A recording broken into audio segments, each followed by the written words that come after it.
got is a flip-top table, and I made it with a little bit larger than some of the other ones. This is a 36-inch footprint by about 28, so that it would hold the planer leaves, and I could brace them underneath better to have less snipe.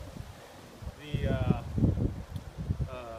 got room for two tools, the miter saw and here the 8-inch drill press, and I also have the pocket jig here. But what I did differently also was when I framed this, I put in a dado or rabbit cut into the frame underneath so that the drill press can actually come out.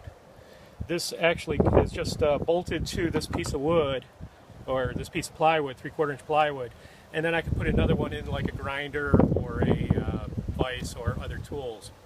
So that's my idea for the general idea of how I'm doing it. And then here, this is for the miter saw.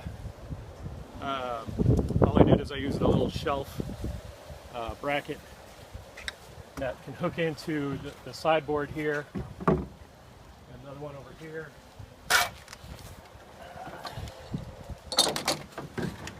Which should be a little easier to get in. So that's just a shelf dowel is all that is going in there. And then over here I've got a little piece of tubing that could fit into for hanging on, or I can use it.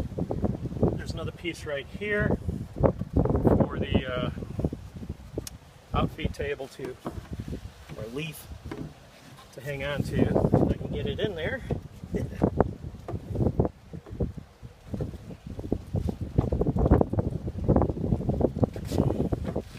I'm having troubles. Okay, there it is.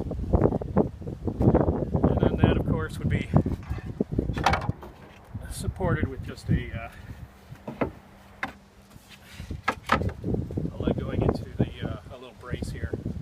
So I have the outfeed for the miter going on both directions, but I don't really like this too much. I'm thinking about changing this block into some angle iron and then using a clamping device underneath.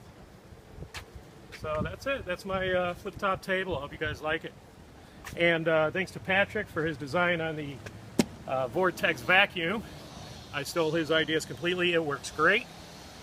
And thanks for Izzy Swan for his saw blade holder and other design features. I really love you guys on YouTube and stuff that you come up with. Great ideas, and I steal whenever I can. So hope you enjoy this.